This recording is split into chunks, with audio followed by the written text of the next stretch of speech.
In the magical world of Alnieth, there is an ongoing war between the mortals with limited lifespans and the immortals with respawn hacks. The outcome of the war depended on the battle between the two strongest men on both sides, Graham the human hero and Veltal, the demon lord ruling over the immortals. A battle like this would normally be a lost cause since Veltal is immortal, but with the holy sword Graham possessed, he was able to deal a blow strong enough that it somehow overcame Veltal's regeneration and led to his demise.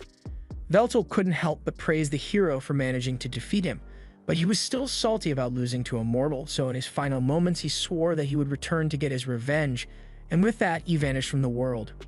Years later, Veltal awakens once more, and he is greeted by one of his loyal servants, Makina.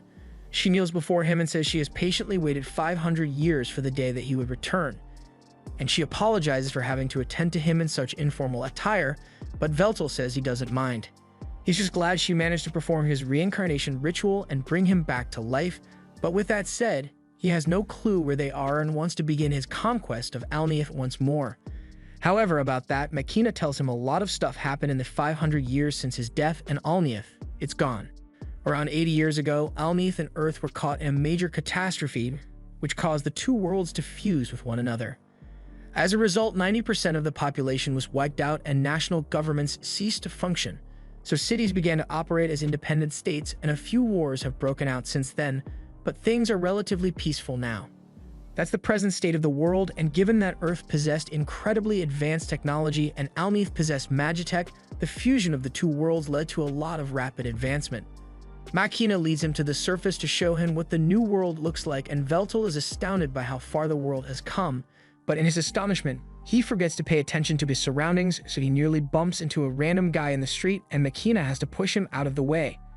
He apologizes to her for letting himself get distracted, but he can't believe that man so carelessly bumped into her, one of the 6 dark peers. It's almost as if they don't know or care who she is, so Veltal is prepared to instill a new sense of fear into these foolish mortals.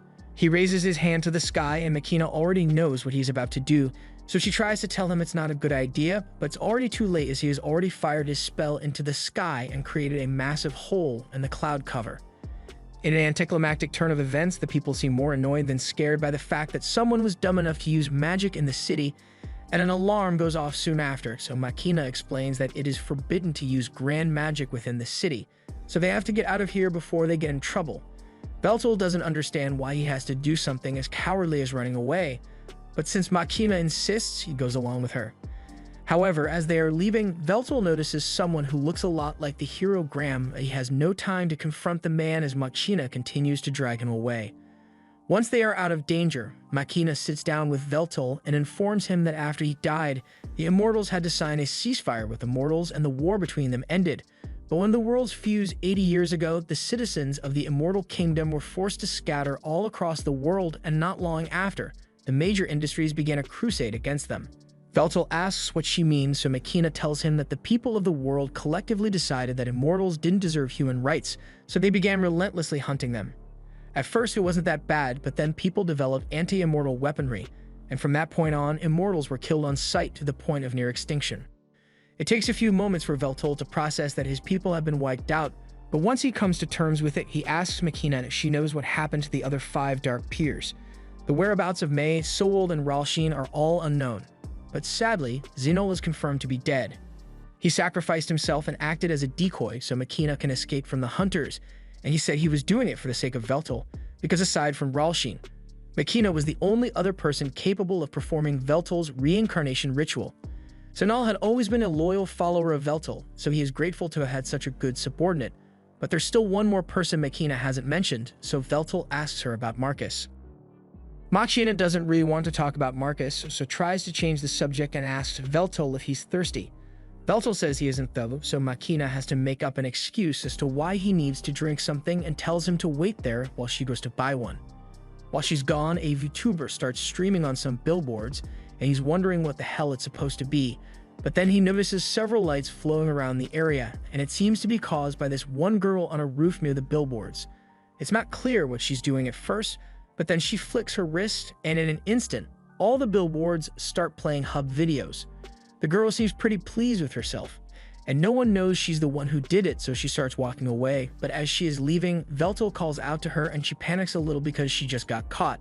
She tries pretending that she's not involved in any way, but Veltal clearly saw her do something with the surrounding ether, and then all of a sudden, the screens changed. She can't believe someone was perceptive enough to figure out what she did based on the surrounding ether alone. So she asks Veltal who he is, although she doesn't take him seriously when he says he's the Demon Lord. Veltal explains that he knows she did something to the giant picture screens, but he doesn't understand the principle behind it, so he would love to learn about it from an expert like her. The girl is flattered that he thinks she's an expert on the subject, so she starts talking about how this was just some basic hacking, and by comparison, leaking the Pokemon files was way harder. All she did just now was take advantage of a fatal flaw in the billboard's logic barrier, and then she just slipped in some spicy videos for fun. Veltal interrupts her speech and tells her she is looking for one of his subordinates named Marcus, and he's wondering if she has any idea where he can find him. The girl points to the massive tower in the middle of the city and says the CEO of that company is named Marcus, so he might be able to find him if he goes there. Veltal follows her advice and heads up to the heavy magic industries in search of Marcus. As he enters, he spots this weird-looking thing waving at him, but he ignores it and heads to the front desk and tells the receptionist that he is here looking for Marcus. But before he's even done speaking, Marcus's private secretary comes down and says she is here to bring Veltal to Marcus.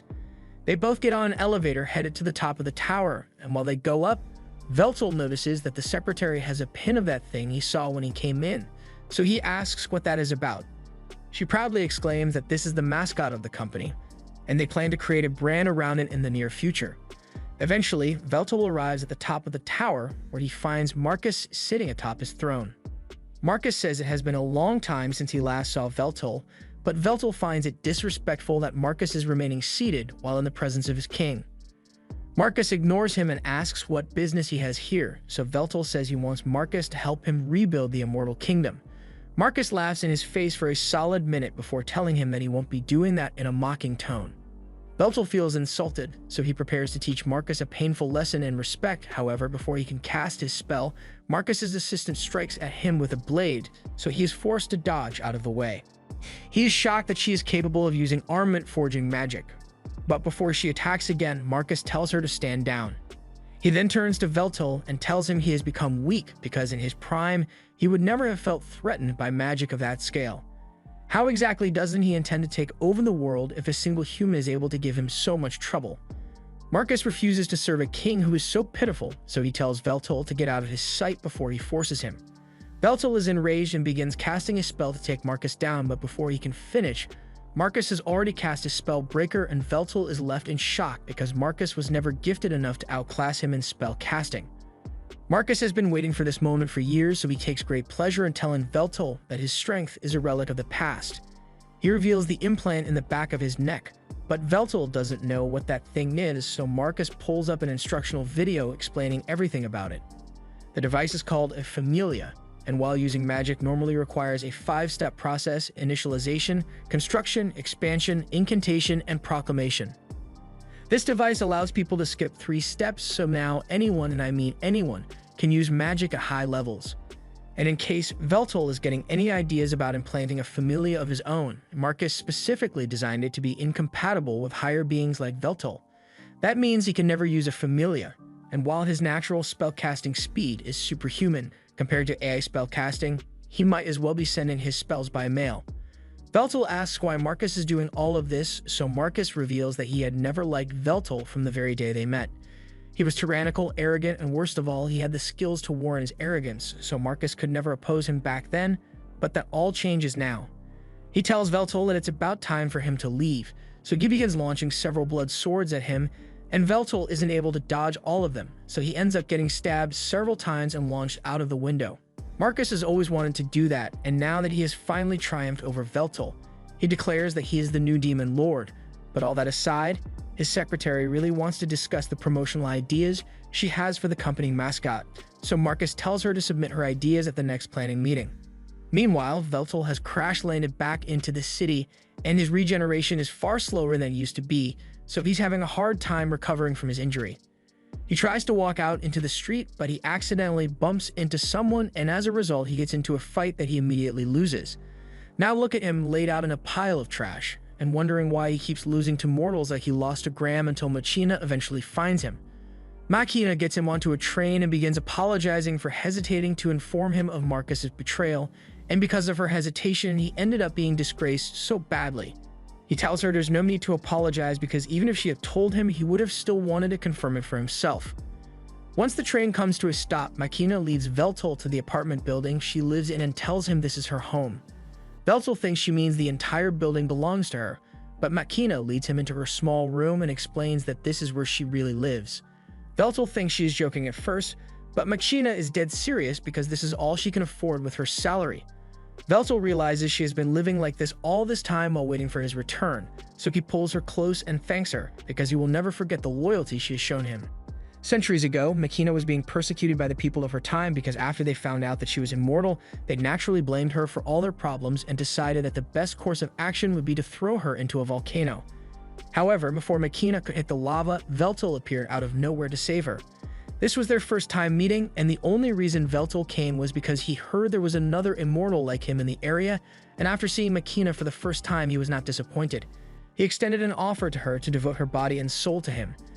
And from that day forward, Machina has remained loyal to Veltal. She soon wakes up to her alarm, and before Veltal wakes up, she heads to the kitchen to make breakfast. While waiting for the soup to boil, she calls on her virtual assistant, Eliclate, and a miniature version of herself appears in her field of view. It gives her a breakdown of the date, time, and current weather conditions. Machina asks Elec how she's doing, so Elec runs a full diagnostic check on her systems and reports that everything is in perfect working order, which is good, but that's now exactly what Machina was asking. Machina finishes up with breakfast, and once she is done, she goes to wake Veltal up and serves him the food. He's never seen food like this before, but just by its smell, he can tell that it is going to taste great. He picks up the chopsticks to try it, and sure enough, he loves the food Machina made for him, and hearing it makes her extremely happy. Once he is done eating, Veltal asks if Machina knows of the location of any other immortals, and she does know of a few other immortals who managed to escape the immortal hunts. But recently, immortals have been going missing, and Machina has even lost contact with two of her close aides, Ornard and Palmlock. She hopes they just went into hiding, but with no way of contacting them, she can't be sure. Veltal asks if immortal hunts still happen, but she answers that the hunts actually ended decades ago. The hunts were started by Marcus to secure his position at the top, and now that he has all the power, he has no reason to continue. The resentment people had towards immortals has also dwindled over the years, so it's not particularly dangerous to be seen outside. After Machina's aides went missing, she went to their apartment to check up on them, and the place was a mess, so she assumes a fight happened. But the only clue she could find was this note with the words Immortal Furnace written on it. As Veltal reads the message, he reaches for his cup of tea, but a sudden sharp pain causes him to flinch, so he spills it everywhere. It seems that he still hasn't fully healed from the injuries he sustained yesterday, and it's not just his regeneration that got weaker, everything about him is weaker than it used to be. Even that spell he cast her when he first arrived would have had a much greater effect if Veltal were at full power, and Machina attributes this to the fact that the faith Veltal used as power during his prime no longer exists. As of now, he is only spoken of in history books. Without recognition, Veltal's powers will never truly return to him, but he thinks that should be easy enough to solve as he just has to make himself known once more.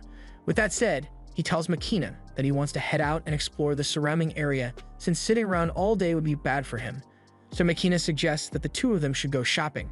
Out in the city, the first thing they should do is get Veltal a set of good street clothes, so they walk into a store and Machina asks him to step on the platform so the machine can take a 3D scan of his body. She apologizes for being limited to cheap store clothes due to her budget, but Veltal tells her he doesn't mind since his natural beauty would look good in any attire. After taking his measurements, she asks if Veltal has any preferences, but he doesn't know much about the style of the current era, so he leaves the choice up to Machina. Machina decides to ask Elec to make the most optimal choice for Veltal, taking into account budget and practicality, so after a bit of processing, Elec settles on a tracksuit. Machina doesn't think a tracksuit would be a good idea, but once Veltal sees it, he absolutely loves the way it looks, and he is even more intrigued by the design on the back. So Machina explains it's an old language used by the people who used to live on this land, and the symbols on the jacket spell out Demon Lord. Since Veltal seems to like it, she takes the tracksuit for him and walks out of the store. But before she leaves, he gets her attention because they haven't paid for it yet. However, Machina explains that all transactions are performed automatically. After that, they have some food at a fast food joint, and while they are sitting together, Veltal asks Machina what it's like to have a Familia installed. Marcus's betrayal aside, the Familia is without a doubt a revolutionary device, so he is curious about it.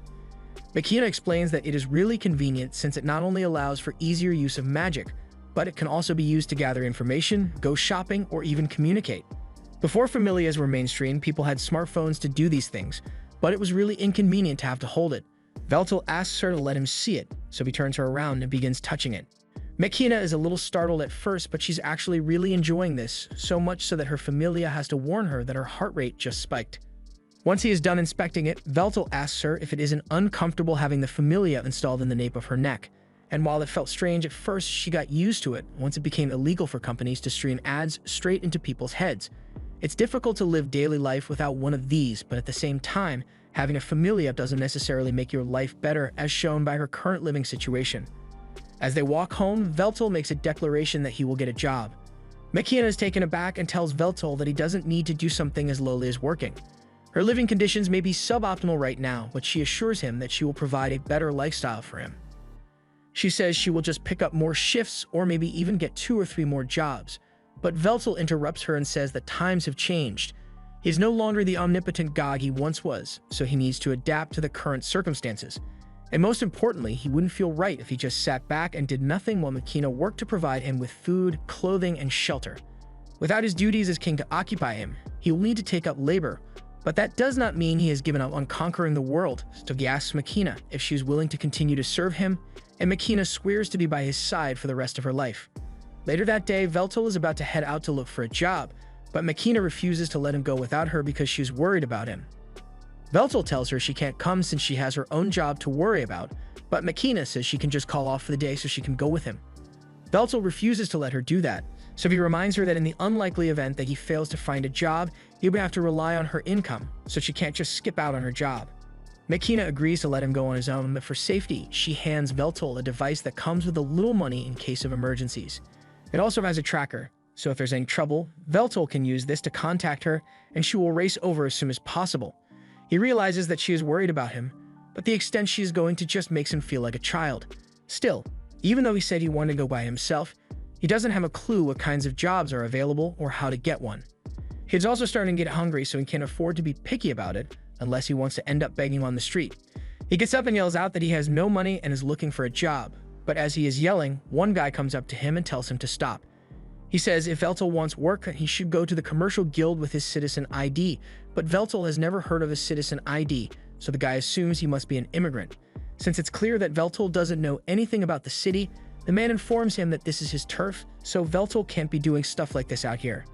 Veltal hadn't realized he was encroaching on someone else's territory, so he apologizes and turns to leave, but before he does, the man hands him an application form and tells him to take it to the commercial guild so he can apply for a job there. It won't guarantee that he gets anything, but it's better than having nothing. Also, he warns Veltal not to get involved with any companies under the IHMI company, especially construction-related, because they are incredibly exploitative and laugh in the face of safety regulations. Veltal takes the man's advice and thanks him for the help, so he heads to the commercial guild in search of employment. However, once he gets there, the interviewer isn't too enthusiastic about employing him. On his application, Veltal wrote down wide-scale annihilation magic as one of his special skills, and he also wrote down dungeon creation and experience leading a nation 500 years ago. So the interviewer calmly puts down his application and tells Veltal that there are no positions available for him. Besides, since Veltal doesn't have a familia, he isn't eligible for hire anyway. After Veltal returns home, he is feeling really depressed about not getting a job, so he lays on Makina's lap and asks her if he is really incapable of doing anything in this world, but she assures him that he is still superior to everyone else, so she tells him he should just let her do the working from now on. However, Veltal refuses to sit idle, so he asks Makina if there is anyone she can contact for assistance, and now that she thinks about it, there is someone she can call. Veltal is surprised that Makina actually has a friend in this era, but Makina wouldn't exactly call the person a friend. They do go shopping together, eat, play, and sleep over sometimes, but that's about it. Veltal is confused because they sound exactly like a friend to him, but Makina still refuses to acknowledge it. A little while later, they meet Makina's friend in a nearby cafe, and it turns out to be a hacker girl Veltal had met yesterday. She introduces herself properly to Veltal and says her name is Takahashi, but even though Makina had mentioned how the Great Demon Lord would one day be revived, she never actually thought she would be able to meet him in the flesh. She starts poking Veltal to make sure he is real, and Makina yells at her not to be disrespectful, but Veltel says it's fine since he is the one asking her for assistance here. Veltel asks how Takahashi and Makina met, so Takahashi starts explaining that she met Makina on a doujin site, but after seeing the look on Makina's face, she realizes that she probably shouldn't tell Veltel about Makina's search history, so she tells him to forget about it. Just then, Veltel notices the familia on Takahashi's neck, so he reaches over to inspect it, which freaks Takahashi out, but she lets him finish what he's doing. Veltel apologizes for startling her, but he noticed that Takahashi's familia was different from Makina's, so he was looking into how it is built and how it functions. Takahashi is surprised that Veltel can do all that just by touching it. So Makina explains that Veltel has a Sage Eye ability that allows him to use the flow of mana to understand the composition of any object he touches. He has a general idea of how a familia works, but there are still a lot of components he can't fully analyze yet. However, that's a problem for another day because the reason they are here right now is to ask if Takahashi can introduce Veltel to some kind of work. She asks why Veltel doesn't just go to the commercial guild, but he already tried that, and they rejected him for not having a familia. And due to a certain CDO's vendetta against him, Veltel can't have a familia installed, so they were hoping Takahashi would have some ideas. Takahashi thinks about it for a second, and Veltel is a young-looking, 500-year-old demon lord with a great voice, a handsome face, and no familia. Yeah, there's only one clear option available, so it has been decided that Veltel will become a streamer. Takahashi explained that streamers post videos of themselves doing stuff online, for which they receive money from ad revenue or donations. She even has some leftover equipment from when she used to stream, although it will be a little outdated. But if he becomes popular, he can just buy new equipment for himself.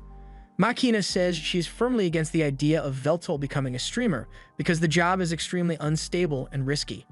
She thinks it would be much better if he got a reliable job like flipping burgers, but Takahashi thinks this could be a great opportunity for him. Veltel has a great voice, great looks, and an incredible aura, so he fits all the markers for becoming a star, and when she puts it like that, Makina can't deny that Veltel is charming, but she still isn't sure this is a good idea.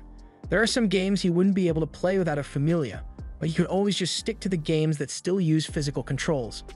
And most people don't even watch because of the game anymore, they'd just be watching to see Veltel do stuff. Makina asks him what he thinks about all this, and given the fact that he doesn't have many options available to him, he agrees to go along with Takahashi's idea. Later that day, Makina was taking a bath while Veltel did some research about this world's internet, and it doesn't take him long to figure out how it works. It allows people to spread information faster than anything he has ever seen, but as a result of all this access, people either resort to watching cat videos or doing degenerate shit online. He believes it should be easy enough for him to sway public opinion in his favor with this, but all of a sudden, Makina finishes her bath and walks out completely naked. Once she realizes what just happened, she gets dressed and apologizes to Veltel for being so inconsiderate. She has lived alone for so long that it became a habit, but Veltel tells her that there's nothing to be sorry about because he actually thought her body was quite beautiful, although he still thinks his own body is better. A couple hours later, Takahashi arrived at Makina's house with all her old equipment so she can help Veltel set it up. And once it's done, she hands him the controller so he can try out some games. She tries explaining the controls to him, but Veltel tells her there's no need since he already knows exactly how it works. Something like this is much easier to analyze than a familia, so he starts scrolling through the game library and settles on Bloodborne. Takahashi remembers how so many people rage quit because the game was too difficult, but she's sure Veltel's analysis skills will make this easy for him. However, as Veltel starts up the game, he couldn't even make it past the intro. This is a lot harder than he thought it would be, and even after a few hours of gameplay, he still hasn't made much progress, so Takahashi tells him straight up that he sucks at it. Makina thinks Takahashi is being rude, but Veltel is well aware that he sucks at this. He understands the mechanics, he just can't seem to master it, so Makina is a little worried that he won't be able to stream after all. On the contrary, Takahashi thinks this will actually work out great for Veltel's online image, because the only thing the internet loves more than a hot guy is a hot guy who fails confidently. But before that, Takahashi says they need to work on Veltel's introductory greeting. Veltel asks if he can just introduce himself normally, but Takahashi tells him that that's not an option. There are already over 5 million streamers in the world, and barely 1% of those streamers actually make enough money to survive, so if Veltel wants to get into the business, he has to think of a way to leave an impression on as many people as possible with his greeting. Takahashi seems to think the greeting is a really big deal, so Veltel asks Makina if she has any ideas on what he could use as a greeting. Makina thinks about it for a second, and she thinks it would be best if he just adapted one of his warden declarations and used that. Veltal gives it a try, and the declaration is basically him telling the foolish mortals that they should be honored to be in his presence, and it's dramatic, so Takahashi thinks it's a good start, but it still isn't very attention-grabbing, so they will have to think of something to add to it. In the meantime, Takahashi says she will give Veltal a crash course on everything he needs to know about streaming. Basically, he's going to need to stream every day, even if no one is watching, and no matter what he does, he has to avoid talking about any erotic or racist stuff, because that'll get him banned quicker than Asmongold. Most important of all, while Veltal is streaming, Makina has to make sure she never gets caught on camera, because they can't have people thinking she's his girlfriend. As a friendly gesture, Takahashi asks one of her friends to help promote his stream, but he owes her a favor after this. Time goes on, and Veltal starts becoming more and more popular, but when the trolls inevitably invade his stream, he is absolutely unfazed and even encourages them to keep roasting him. It doesn't matter to him since he gains power from having others think about him, so even negative publicity works out in his favor. Before long, through hard work and determination, Veltal reaches 1 million views, and for his latest stream, he will be playing Bloodborne 3 non-stop until he clears it. However, while he does this, there's a camera being pointed at Makina's house, and it captures the moment Makina gets home from work. As Makina enters, Veltal has just successfully cleared the game, so he is celebrating his victory, and many of his fans congratulate him on it. He had improved a lot after finishing the first and second Bloodborne games, but this was still insanely difficult to beat, and he's glad he got through it. He thanks all his fans and haters for sticking with him until he was done, but with that said, he has to end the stream for today. Once he is done, Veltal breathes a sigh of relief, and Makina opens the door to check if he needs anything. Veltal says he's fine and he's going to head out because he has a package he wants to pick up. Makina offers to go pick up his package for him instead, but Veltal has been looking for an excuse to move around for a while, so Makina says she will have dinner ready for him by the time he gets back. He heads out into the city, and as he walks through the slums, he talks about how distorted and trained the social structures are in this city. However, as he continues to walk, he is shocked to come across a familiar face sitting on the side of the road. The hero Graham. Back in the day, Graham was a kind brother and was taking care of his little sister, Melina, who had fallen ill. He comforted her and said he would head out to gather some medicinal herbs to help her recover, but as he was about to leave, his father called out to him and handed him a sword. He had heard that there were monsters active in the forest, so he wants Graham to take the sword so he can protect himself if he runs into anything dangerous. His mother is also worried about his safety, so she says a small prayer for him before he leaves, and Graham thanks both of them for their consideration. He went out into the forest that day, and the herb gathering went smoothly, but as he was returning home, he ran into an army of lizardmen under the leadership of Zanol, one of Veltal's generals. Since he was hidden, he didn't have to fight them, but he wondered what they could possibly be doing in such a remote location. To his horror, when he returned home, he discovered that his home, along with his entire family, had been burnt to the ground. And from that day forward, he swore that he would get his revenge on Veltal. But right now, he has a dazed look in his eyes, and he is seated next to his sworn enemy. Veltal begins talking about this udon shop and assures Graham that this is one of the best joints around, but Graham doesn't have much to say about that. Veltal tries to keep the conversation going and says that the food of this world is far better than it was back in his day, and Graham agrees, but he still doesn't have much to say.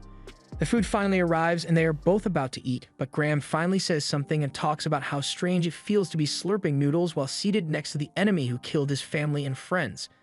Veltal feels the same way since Graham single-handedly killed several of Veltal's vassals, but right now, he bears no hatred towards Graham at all.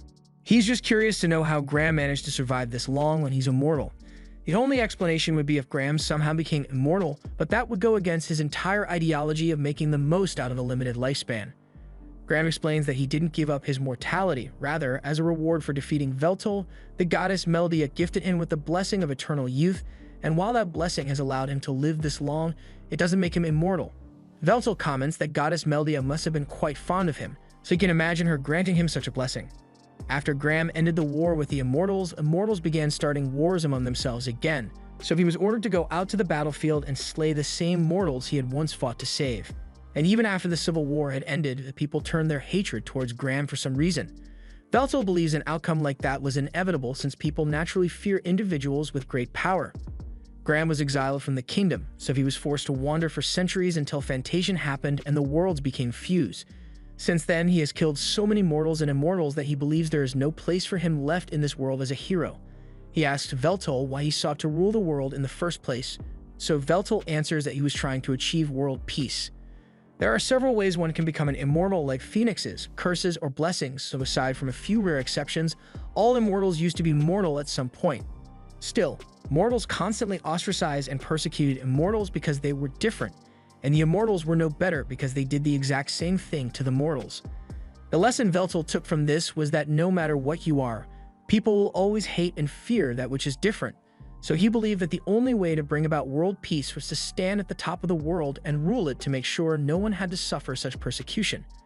Graham doesn't believe peace through world domination would work, but he also can't deny that people left on their own will never achieve peace because he has experienced the senseless persecution and wars firsthand. Even so, he still refuses to admit that Veltal is right, so Veltal accepts that Graham will never agree with him. Graham gets up to leave and thanks Veltal for the noodles, but before he goes, he tells Veltal that he is glad he got the chance to speak with him. Veltal gets up to leave as well, and while walking down the street, he notices Takahashi down in an alley, and she seems to be in some kind of trouble. She apparently hired this ogre for a job, but now he is trying to extort twice the pay from her. Takahashi tells him he's stupid if he thinks she's going to give him that much money, but the ogre is totally prepared to beat her up if he doesn't get what he wants, so he raises his hand and is about to punch her. However, Veltal grabs his arm and tells him to leave Takahashi alone. He is feeling generous today, so he is willing to overlook the ogre's disrespect, but the ogre recognizes Veltal as the guy he beat up a while ago, so he isn't scared of him.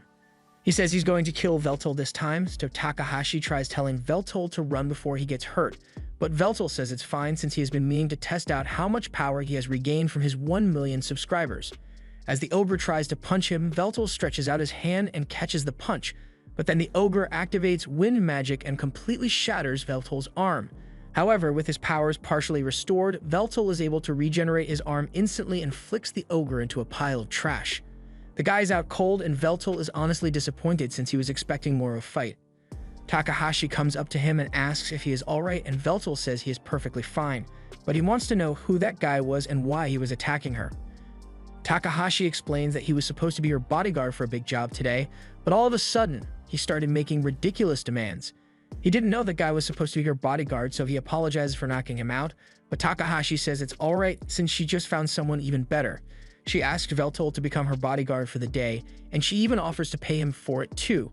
So since he owes her a favor, Veltal agrees. Takahashi leads him to the location and tells him that she is trying to steal something from this warehouse, so she needs him to create a distraction while she gets it.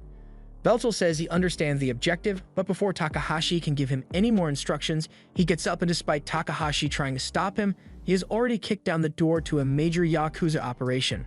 Veltal doesn't really know what he's supposed to be doing here, so he asks Takahashi over the comms if the cube in the table is the target.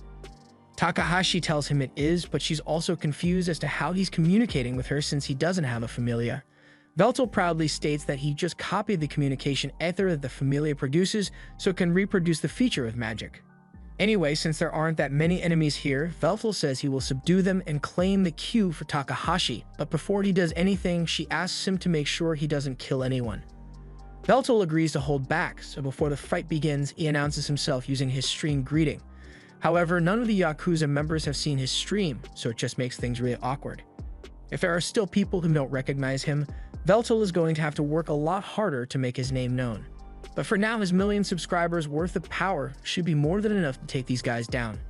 The Yakuza are still confused about what's going on, but they assume Veltal must just be some crazy guy, so one of them pulls out a magic gun and fires it at him. However, Veltal isn't fazed by this and uses strengthening magic on himself so he can deflect the bullets. Once the Yakuza member runs out of ammo, Veltal goes on the offensive and begins knocking the Yakuza members out one after the other with minimal effort. The Yakuza member with a magic gun switches to a regular gun since it's faster than reloading, but just before he shoots, Takahashi takes control of his vision and displays an illusion that tricks the Yakuza member into shooting his partner. Veltal then knocks the last guy out, and with all of them unconscious, the mission is practically over. Veltal goes over to one of the Yakuza members and begins inspecting their gun, which uses some kind of card as ammunition. Takahashi is impressed with how easily Veltal took out those Yakuza, but they should really grab the box and get out of here before they get themselves into more trouble than they accounted for. She says she is on her way to meet up with Veltal, but he tells her to stay where she is because it looks like trouble just arrived. Whatever it is, it begins attacking Veltal, all it's covered with some sort of invisibility cloak, so to even the playing field, Veltal uses the magic gun to blast the cloak off, revealing a giant mech suit. Takahashi recognizes this as 4th generation Magino gear, and it couldn't possibly belong to the Yakuza because these things are far too expensive for them to own. This is the first time Veltal has ever seen something like this before, and he is eager to test his strength against it, so he begins by firing the magic gun at it. Predictably, the magic gun does absolutely nothing against the giant mech, but the assailant decides to follow Veltal's lead and pulls out a magic gun of his own. But his is a lot more powerful. He tries to shoot Veltal, but Veltal is too quick for him and manages to sneak into a blind spot above the mech. By the time the assailant finally locates and locks onto him, Veltal is already in position and fires a powerful blast of his straight at the mech. At full power, he could have easily one-shot the mech, but while Veltal's blast was certainly strong at his current power level, he knows it was nowhere near strong enough to defeat a foe like the mech. Although that doesn't mean he can't win this fight, because if blasts don't work, he will just have to go for close combat, so he summons a sword. The mech matches Veltal and converts its gun into a sword, so the two charge at each other and clash in a magnificent display of strength and animation budget. Veltal is having a lot of fun with this fight. As things drag on, the mech gets serious, and before Veltal even realizes what's going on, his arm gets chopped off and he gets beheaded. With Veltal seemingly dead, the guy in the mech begins to report that his target has been eliminated. But then the guy freaks out because Veltal's decapitated head starts talking to him. Veltal praises him for being skilled enough to behead the Demon Lord, but he still lacks the combat experience to know that you always double tap your enemy to make sure they are dead. In any case, Veltal believes the guy deserves a reward for fighting so well, so Veltal says he will allow the mech pilot the honor of witnessing the strongest weapon within his arsenal. A terrifying aura is emanated as Veltal summons the great sword, Vernal, and the mech pilot is so stunned that he can barely move. He has never fought anyone who possessed such strength, and he is completely defenseless as Veltal cuts his limbs off one by one until he falls to the ground with only one leg left. Veltal made sure to avoid hitting any vital organs, so the guy inside there should still be alive, and he plans to interrogate him, but before he does, the guy in the mech sends one final report back to HQ, saying he failed to eliminate the target and failed to retrieve the objective, so he will now be executing code 8090. And if you're wondering what 8090 means, let's just say there was a gun installed in the helmet of the suit to make sure the pilot can't be interrogated. After that's over, Takahashi comes out of her hiding spot and she's glad Veltal is alright, but it was really freaky to see him get his head chopped off. Although Veltal doesn't seem to think it was a big deal. He's more surprised that weaponry exists that could enhance an individual's power to such an extent, so he says this time period is truly terrifying. However, Takahashi thinks Veltal is the terrifying one because he just single-handedly destroyed a Magino gear, and these things are strong enough to wipe out entire countries if needed. This also happens to be one made by Marcus's company, and Takahashi knows the Yakuza would never be able to get their hands on one of the suits, so she's starting to worry that this mission might be more trouble than she bargained for. That aside, Veltal is still curious why they went through so much effort just to acquire a cube, so Takahashi explains to him that the cube is actually a storage device, and what her client is after is the information inside the cube. Takahashi says they can take a look at data if Veltal wants, so she pulls out a cube reader and places the cube on it. At first, the only thing that appears is a blank page, but after a little tweaking from Takahashi, the cube opens up and a list of names appears on the list. Takahashi has no idea what to make of this list of names, but Veltal recognizes the people on this list to be his immortal subjects. This is concerning, so Takahashi says she will contact her client so she can find out what the list is about, but unfortunately, her client isn't answering his phone. So they are going to have to go meet him in person if they want to discuss this. Takahashi leads Veltal to the massive apartment building where her client is and says the guy they are looking for is up on the 13th floor. As they walk up to the front door, Takahashi uses her hacking skills to bypass the security system so they are allowed entry even though they aren't residents here, and she is really proud of herself for it too since there's no security system out there that she can't bypass. As Veltal and Takahashi get in the elevator, Takahashi is about to push the elevator button, but Veltal stops her and says he wants to do it instead. Takahashi doesn't mind letting him push the button, but she asks why he wants to do it, and Veltal doesn't really have a reason for it, he just likes pushing buttons. He begins pushing the button for the 13th floor, but Takahashi forgot to mention that this elevator doesn't allow you to get to the 13th floor directly. First, you'd have to go to the second floor, then the 17th, then back to the 4th, and so on until you eventually get to the 13th floor.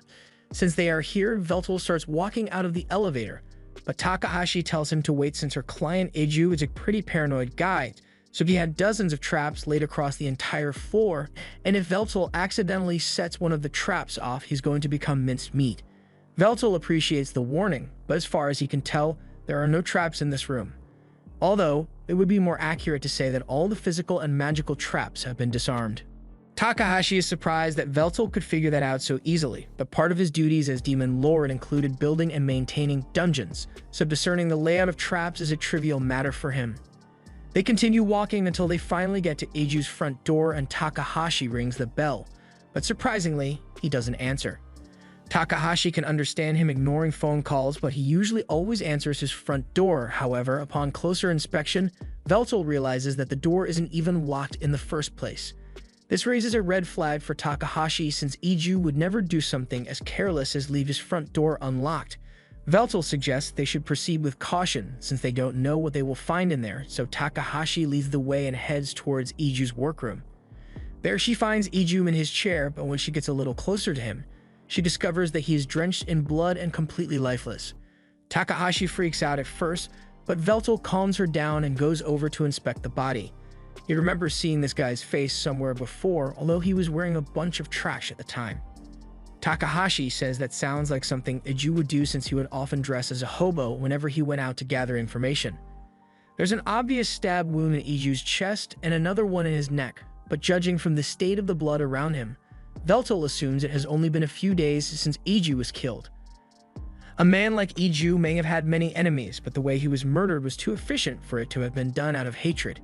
It is way more likely that a hitman was hired to take Eiju out, especially since the killer went through the effort of destroying Eiju's familia.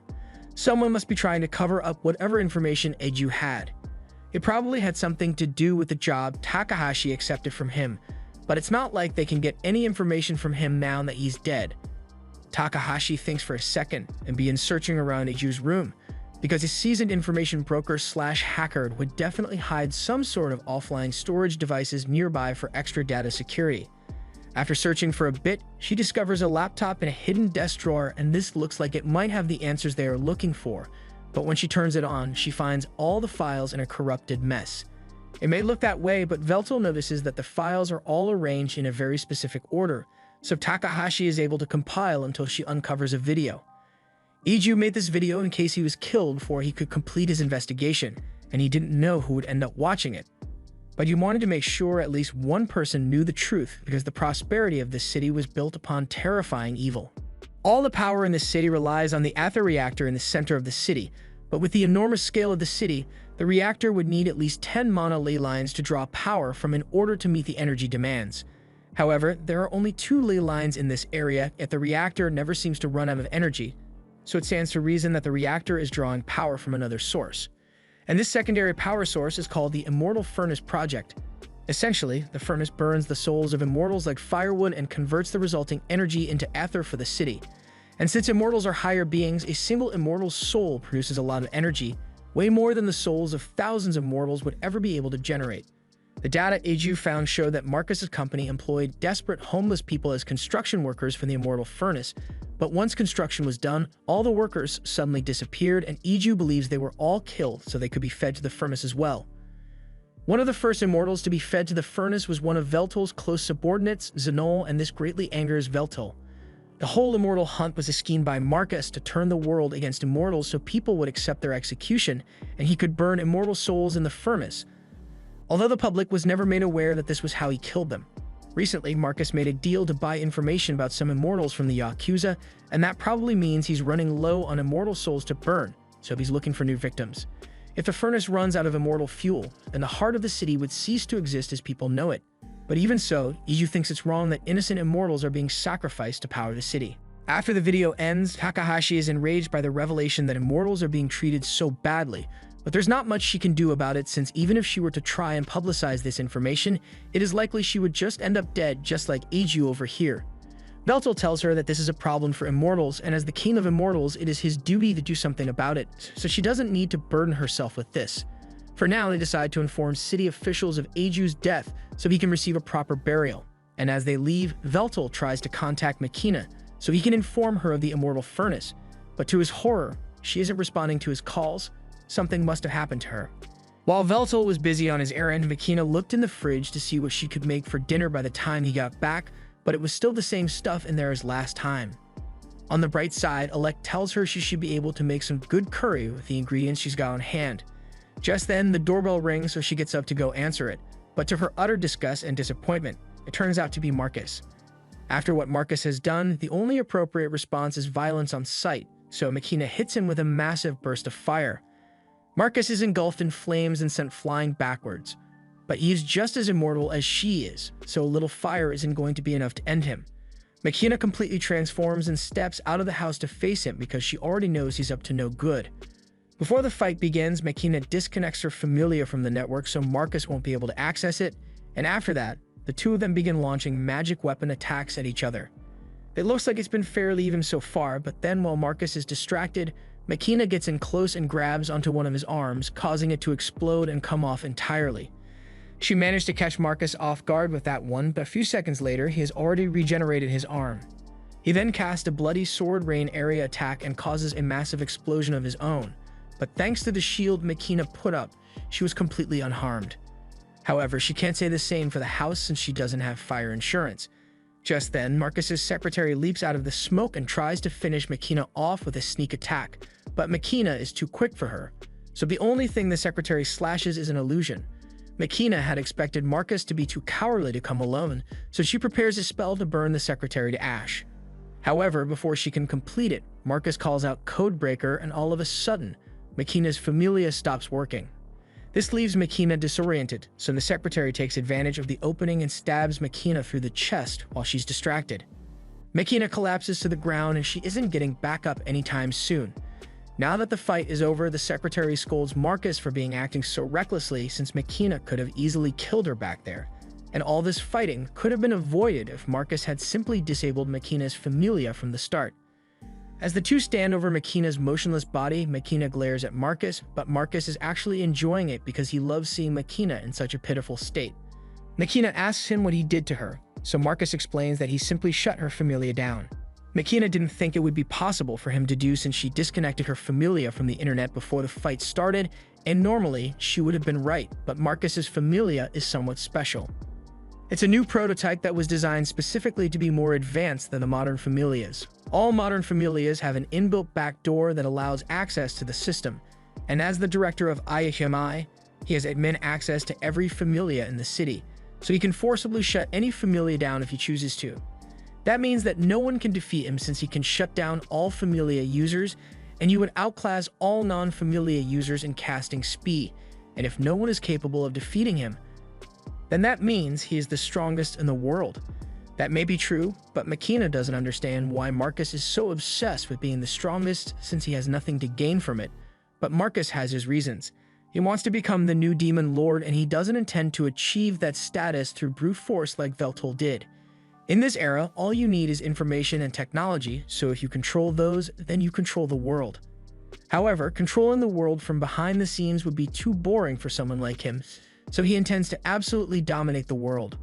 Far more than Veltal ever managed to dominate during his prime. Just then, the secretary reminds Marcus that they didn't schedule any time for a monologue, so they are running late on his next appointment. Marcus decides to wrap things up here quickly, so it's time for Makina to become fuel for the immortal furnace.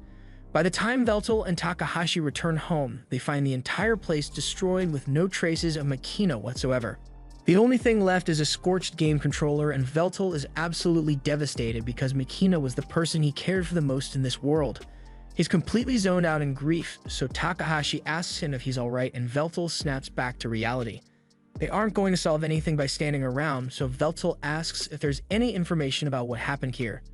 According to the social media reports, people are speculating that some sort of explosion took place, but the details are pretty hazy, so there's no way of knowing how much of it is actually true.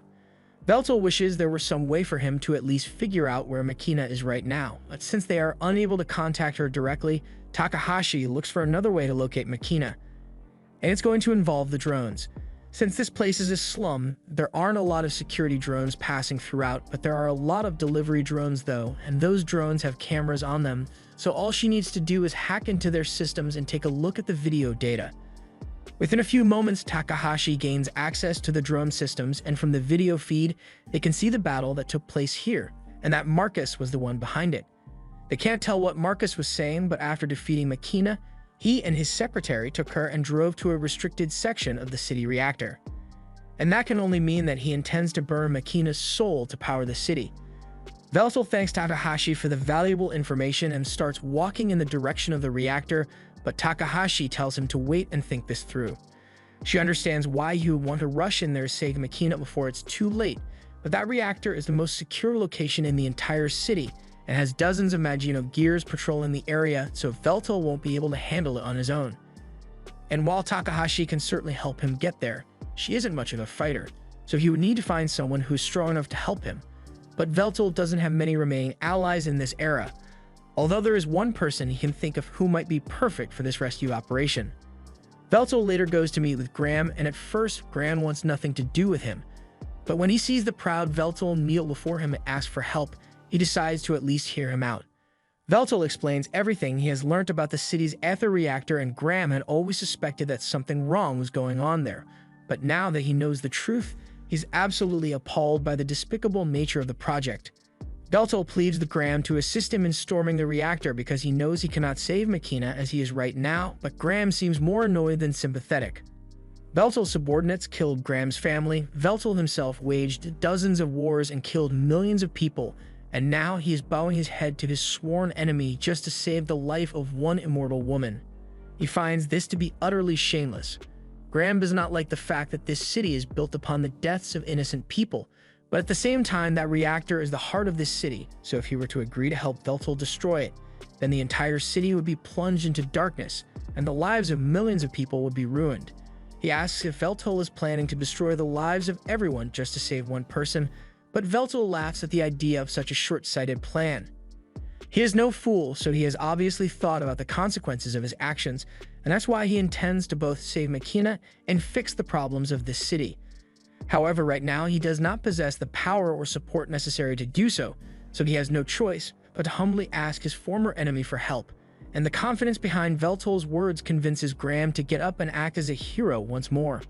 However, he makes it extremely clear that he is not doing this to help Veltal, and he still hasn't forgiven all the atrocities Veltal committed centuries ago, but there's a kidnapped woman whose soul is about to be burnt, so he agrees to temporarily join forces for the sake of justice, although it still feels strange to be teaming up with the Demon Lord. A little while later, Takahashi manages to find a way for the two of them to get into the reactor without having to go through the restricted area, so she leads them to a hidden entrance. Apparently, this was used to transport all the materials that were used to build the reactor, but even if this path will eventually lead them to the reactor, Veltal says they don't have enough time to clear a maze like this. On the other hand, Graham thinks it will be child's play to clear this maze, since he has done it so many times in the past. He casts a spell called Auto Mapping, and within a few seconds, a detailed map of the maze begins to appear in his hand. Veltal has never seen a spell like this before, so Graham explains that it's a unique one he came up with during his time as an adventurer. But that just makes Veltal angry because he put a lot of effort into building those dungeons back in the day, and it turns out Graham was just cheating his way through it. He accuses Graham of having no pride as an adventurer, but Graham says an adventurer's pride has nothing to do with this, since his goal was always to get through dungeons as quickly as possible, so he couldn't care less if Veltal's traps and tricks went to waste because he had a map. Takahashi is getting sick of all their arguing, so she yells at them to quiet down and take the mission seriously because they still need to rescue Makina. The two of them realize they were being really childish, so they both apologize to Takahashi and promise to focus on the task at hand. A few moments later, Graham finishes creating the map, and with this, they will be able to make their way through this maze without getting lost. Veltal asks if Graham is sure they can trust the map, and Graham confirms it, adding that his mapping magic can also detect traps and enemies. But this maze doesn't seem to have any security measures, so it should be fine for them to take the shortest path to the reactor. As the two of them head towards the reactor, Veltal calls Takahashi to apologize again for his outburst earlier. Takahashi is still a little pissed about it, but as long as Veltal stays on task from now on, she's willing to overlook it. He asks her how her end of the plan is going so far, and she says she is making steady progress. But what she's working on will take a lot of time to get ready, so she's not sure if she will be able to get it done by the time the two of them make it down to the reactor room. If she ends up needing more time, Veltal and Graham are going to have to keep the enemies busy for a while to compensate, and Veltal understands that.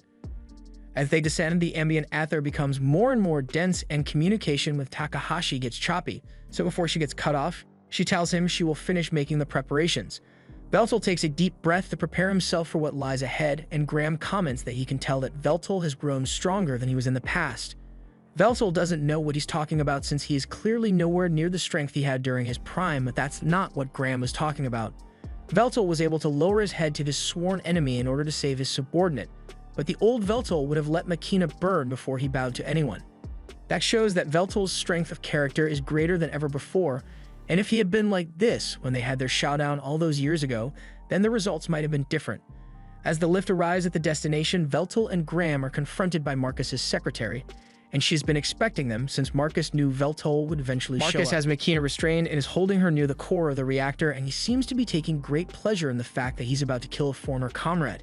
After Veltal was revived, Marcus did a little digging into those around him and research, and that's when he discovered that Makina was still around and kicking. Over the years, with the immortal hunts he had orchestrated, he's caused the deaths of many immortals, so he never could have imagined that Makina was still alive and laying low within the city. He explains to her that this place is known as the Immortal Furnace, and as the name suggests, it basically burns the souls of immortals as fuel to generate ether, which in turn fuels the city. At first, Makina is a bit confused by Marcus' monologue, but then she remembers that two of her subordinates are still missing, so she pieces together that Marcus must have kidnapped and fed them to the Immortal Furnace. Marcus recalls those two and tells Makina all about how concerned the two of them looked for one another as their souls were burnt up, and this enrages her to such an extent that she unleashes a large torrent of flames, but Marcus simply puts up a shield and remains unharmed. He further taunts Makina, reminding her of her fellow dark peers, Xenol, and informing her that he was the first immortal to be fed to the furnace. Marcus even enjoyed hearing Xenol's screams of agony so much that he recorded it and turned it into a mixtape. Makina asks him if he intends to use her as fuel as well, but that should be pretty obvious by now. The last immortal lay stuck in the furnace is about to burn out, and Marcus can afford to let the reactor run out of power since it's the cornerstone of this city. Normally, he would have just sent people out to find more immortals, but if what he is doing were to become public knowledge, there would be a bunch of annoying people talking about things like immortal rights, and he doesn't want to have to deal with that, which is why he went to retrieve Makina personally. Since she's one of the Dark Peers, her soul should be strong enough to burn for a couple of years, so Marcus won't have to worry about refueling for a while, but he's probably going to have to start looking into alternative power sources at some point.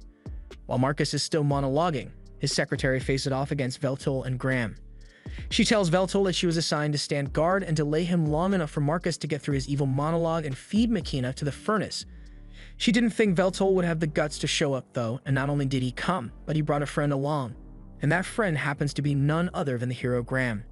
Graham is surprised that there are people in this era who still know of him, but the secretary just recognizes him from the files they have in their database.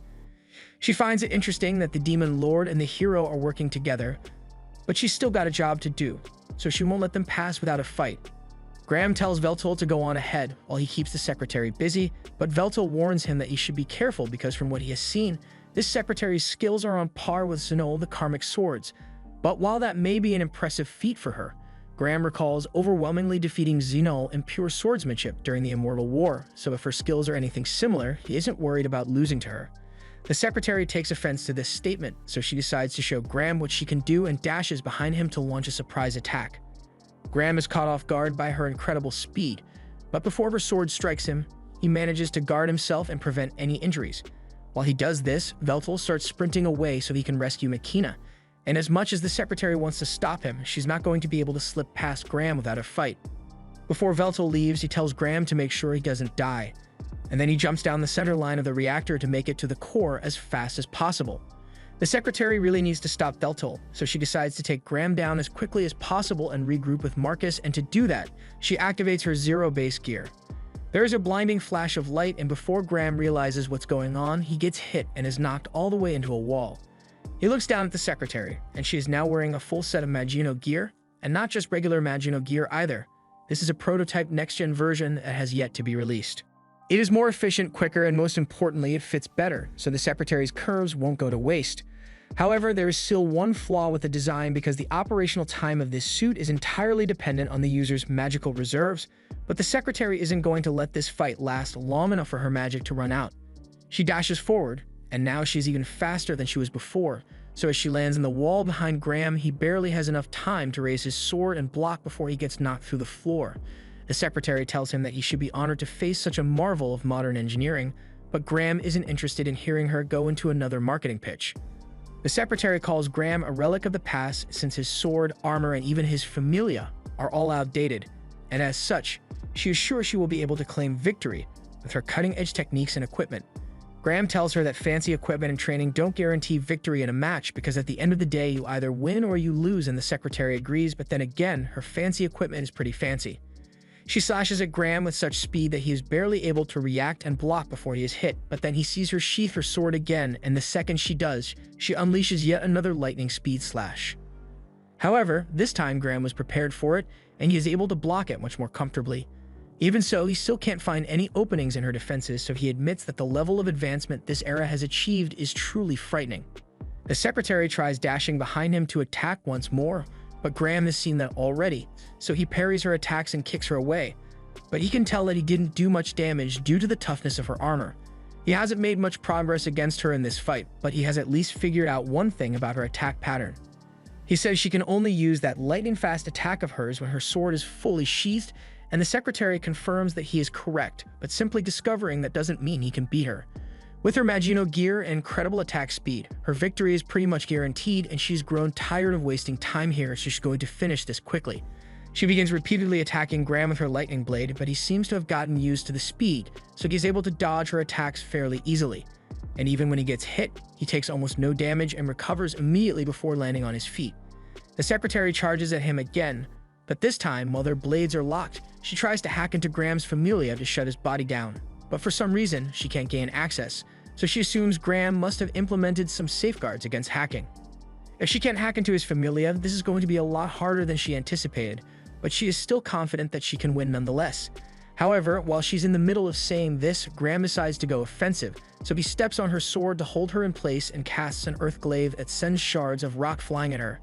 The secretary manages to free herself without much trouble, but Graham hasn't finished yet. In the next second, he casts an ice spell to freeze the rocks in place along with the secretary, and while he knows it won't be enough to hold her for long, he just needed her to stay in one place long enough for him to get close and multi-layer cast a fireball at point-blank range. The force of the explosion is so powerful that it sends the secretary flying backwards into the wall, but despite all the fireworks, she's still mostly unharmed, although she's really pissed that a relic of the past like Graham is giving her such a difficult time. Graham is amazed that a fireball of that level didn't do more damage, but at least he knows his tactics are still effective against her. The secretary is enraged and sprints forward in a frenzied attack, but all of her strikes are parried, and Graham connects cleanly with a slash to the chest, although it still doesn't get through the armor. She gets pushed back, and she doesn't understand how she could possibly be losing to a fossil like Graham. But even if Graham is old, he is still the hero who single-handedly ended the Immortal War, so there's no way something like this would be able to beat him. She decides to try one final attack and puts all her mana into her lightning strike because she couldn't possibly lose a full power clash against that rusty sword Graham is holding, but Graham corrects her and says his sword isn't rusty. It may be dormant right now, but as long as there is someone in need of a hero, it will always regain its light. Graham calls upon the power of the Exasword for the first time in centuries, and after a brief confirmation of Graham's noble intentions, the sword grants him permission to use its power, so he squares up against the secretary and tells her he is about to use his ultimate technique, the very same one that killed Veltal all those years ago. The secretary still tries her best to defeat Graham, but when she sees the size of his sword light growing, she realizes she isn't getting paid enough to deal with all this. But it's too late by then, so Graham unleashes his attack.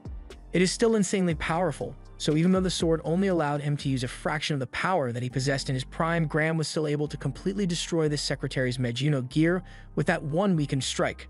And it's honestly impressive that she managed to survive getting hit with it in the first place. The secretary has finally realized that she can't beat Graham, but she still doesn't understand why she lost to him. So Graham sits down next to her and explains that her defeat was mainly because of the difference in experience, especially since he has over 500 years of experience. The secretary asks why Graham is getting up to go help Veltal fight Marcus, but Graham thinks Veltal will be just fine on his own. She tells Graham that Veltal stands no chance against Marcus since Marcus is much stronger than her, and on top of that, no one without a familia will be capable of defeating or keeping up with Marcus in the first place. Graham tells her she is severely underestimating Veltal, although he understands why she would think Veltal is weaker than Marcus since she has never seen Veltal's trump card. The only person who knows about it is Graham since he had to fight Veltal to the death, but Veltal rarely ever used it, so even Marcus probably isn't aware of Veltal's legendary sword. Graham was only here to make sure that people like the Secretary don't interfere with Veltal's fight, so he is sure Veltal will come out victorious. If that's the case, then the Secretary asks Graham if he is going to kill her, but he says he's not. He's a hero and the Secretary is too injured to continue fighting him, so he has no reason to finish her off. Just then, magic bullets begin raining down on the two, so Graham uses his magic to cast a shield to keep them safe.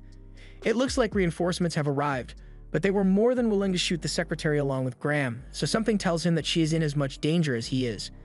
And if that's the case, what kind of hero would he be if he didn't protect an injured woman to the best of his abilities? Meanwhile, down in the core, Marcus has Makina by the throat and is just about done with his monologue, so he throws Makina into the furnace so her soul can be burnt up. But as she plummets to her certain doom, the only thing in Makina's mind is the fact that she will no longer be able to stand at Veltal's side. However, just before she hits the furnace, a cloud of black smoke rushes down and catches her. It then flies back up to the platform, and as Makina opens her eyes, she sees Veltal standing over her, saying he is here to save her. This was the end of episode 6. Subscribe to not miss the next part.